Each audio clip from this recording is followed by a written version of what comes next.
अभी हमें ये है कि ब्रह्मा जी ले तो गए सारे गाय बछड़ान को, जिनको जा प्रकार सु प्रभु उनको सुख देनो थो, प्रभु ने भली भांति सो दियो। मैं तो कहूँ बहुत दियो। आप देते हैं तो नेत्र मूंद के देते हैं, कितनों दे रहे हैं वहां की कोई माप नहीं होता है, कोई मात्रा नहीं होती है, इतनों आप देते हैं। अब ये जब ब्रह्मा जी ने देखियो प्रभाव जानियो कि अरे ये तो वास्तव में प्रभु हैं, चाहे सो कर सकें। अब ब्रह्मा जी भी क्या करें। अब पहले ब्रह्मा जी ने जब श्री ठाकुर जी को दर्शन कियो हो तो तब चतुर्भुज स्वरूप सु कियो हो तो, और फिर वाक्य बात देखियो तो उनको अधिकारी इतनो है, ब्रह्मा जी को ऐसो ज़्यादा अधिकार नहीं है। फिर देखियो उनने दर्शन करे तो गोप वेश में देखियो, सो जैसो देखियो तैसो कहो। अब स्तुति करी। अब जो सृष्टि की रचना करने वाले हैं, जो जगत को विराट रूप को वर्णन करें, ऐसे ब्रह्मा जी ने तत्व को न पहचाने। तत्व कौन है? पूर्ण पुरुषोत्तम मेरे भावात्मक स्वरूप श्रीनाथ जी, ऐसे तत्व को नहीं पहचाने। अगर यदि ये तत्व को ब्रह्मा जी पहचान लेते तो मोह ना हो, तो ये मोह तो जो मोहित करे वो मोह, और मोह हो वह सोई मोहित करे। सब लोग निराकार को वर्णन करें, जैसी जाकी बुद्धि में आवे ऐसो वर्णन करें, मगर साकार ब्रह्म को वर्णन करना तो श्री महाप्रभु जी के अलावा कौन कर सके। महाप्रभु जी के अलावा कौन कर सके। जब भी तो इन्हें फिर स्तुति करी, देखी कि हाँ ये तो श्री ठाकुर जी हैं और इनको मैंने इनकी परीक्षा ली, अब मैं क्या करूं, अब मैं कैसे इनसे क्षमा मांगूं। तो मैं कुछ ऐसा करूं कि ताकि मेरे प्रभु की परीक्षा लेवे को अपराध निवृत्त हो जाए। वो एक धौड़ है, भूतल माँ श्रीनाथ जी मोटा रे, अभी तो याद भी नहीं आ रहा। भूतल माँ श्रीनाथ जी मोटा रे, के फरती गोवाड़ियानी फौज, भूतल माँ श्रीनाथ जी मोटा रे। के ब्रह्मा जी मनमा करे छे विचार, के आ तो बरवाड़ के भगवान, भूतल माँ श्रीनाथ जी मोटा रे। के ब्रह्मा जी आव्या छे वननी माय, के हरि गया वाछरड़ा ने गाय, भूतल माँ श्रीनाथ जी मोटा रे।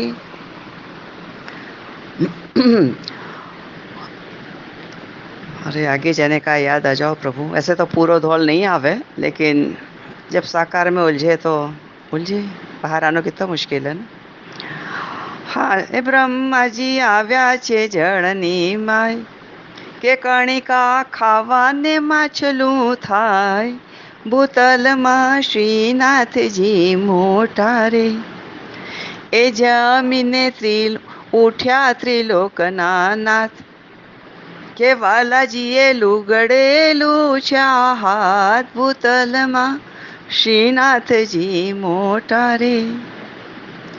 प्रभु भोजन करके उठे, उन्हें जान लिया कि ब्रह्मा जी मछली बन के जल में आए हैं, क्योंकि मैं हाथ धोवे जाऊंगा तो जो कुछ हाथ में है वो कणिका सरक जाएगी जल में, तो वो कणिका ले लेंगे, अपराध निवृत्त हो जाएंगे।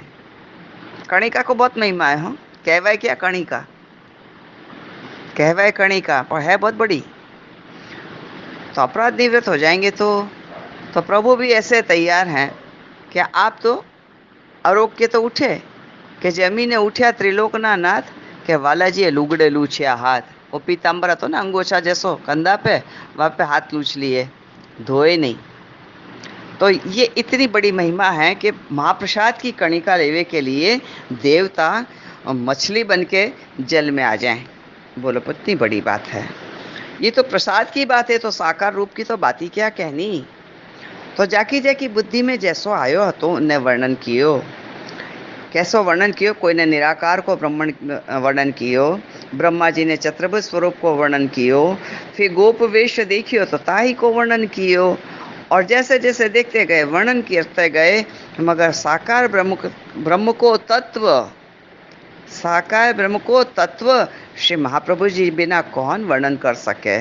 अब ये वैष्णव मोसो सुनना चाहे कि तत्व यानी क्या, अरे भाई खैर मुझसे जितना बनेगा इतना जरूर बताऊंगी, लेकिन मुझको ये होवे कि हम ज्ञान के पीछे दौड़ रहे हैं, भाव और भक्ति के पीछे नहीं दौड़ रहे हैं।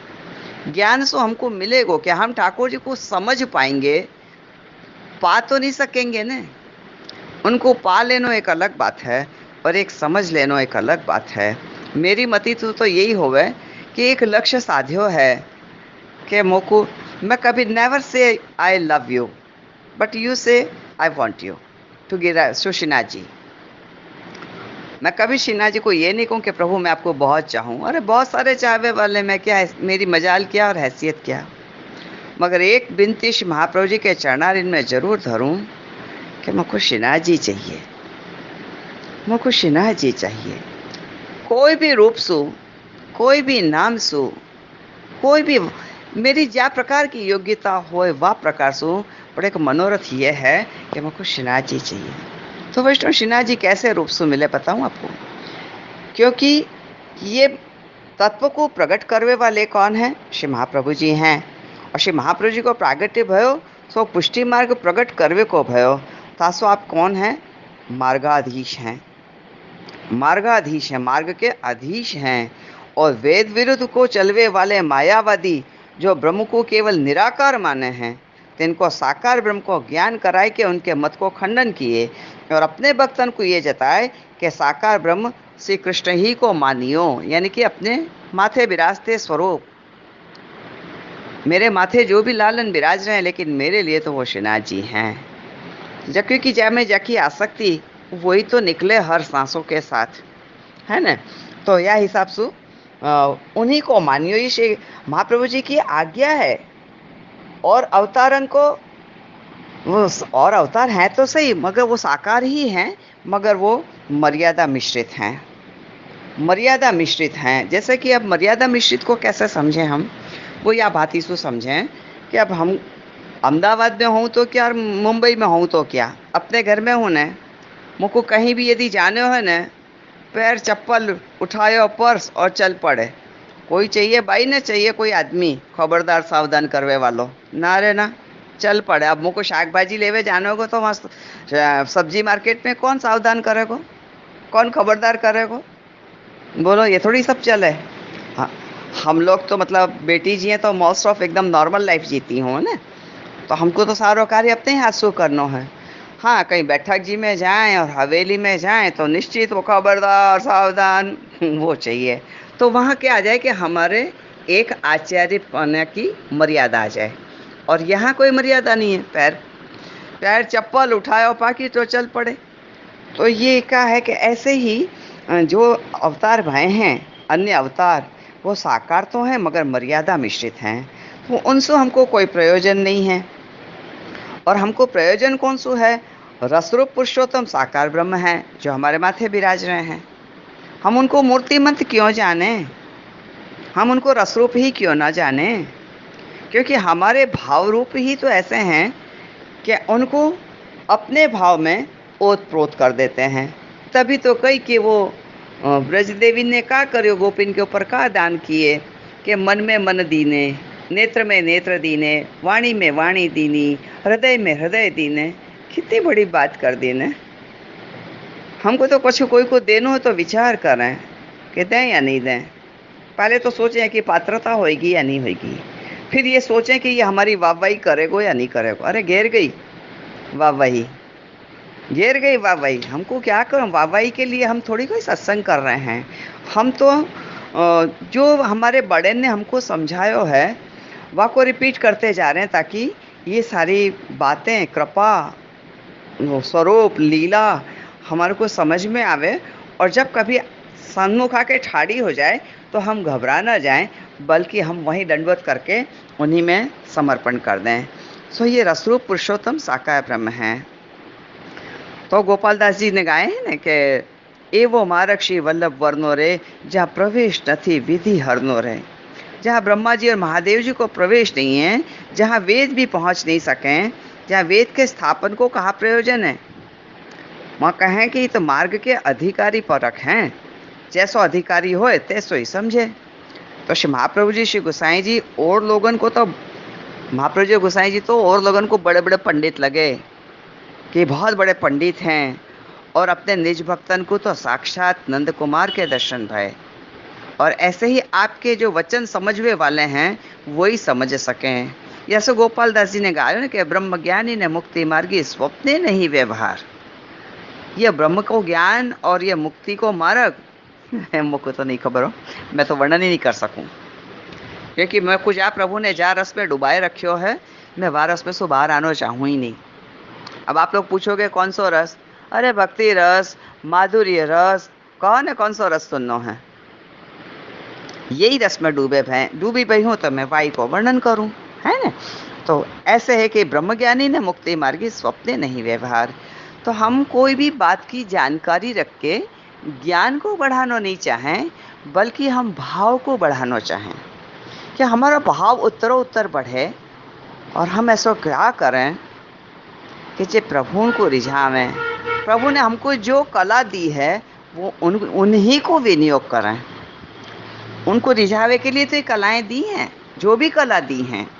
हमने उन्हीं कह रहे हैं कि हम बहुत मास्टर हैं, है ही नहीं, हम तो दास हैं। और सब जो भी पायो है ये बड़ेन की कृपा से पायो है। सो ये ऐसे साकार रूप को पायो है कि विष्णु, मैं क्या कहूँ, जब मैं अपने श्री ठाकुर जी के साकार रूप है ना, चरणारविंद के नखचंद्र के दर्शन करो ना।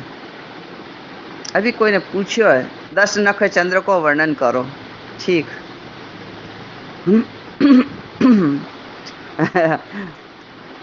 क्या कहूँ ने, पहले ही सूरदास जी ने गा दियो है, श्री वल्लभ नखचंद्र छटा बिन सब जगह माही अंधेरो।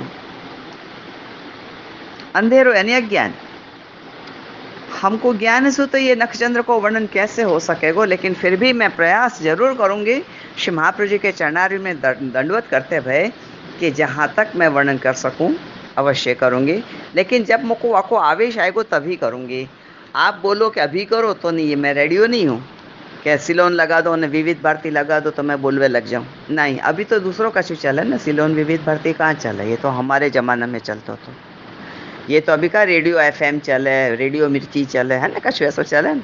मैं वेस्टर्न की गाड़ी में बैठ के जाती हूँ ना तो वहाँ मैं सुनूँ, बाकी तो यूँ सुनने को टाइम नहीं होवे, पर हाँ तथे तसे ले लेती। चलो आगे बढ़ें।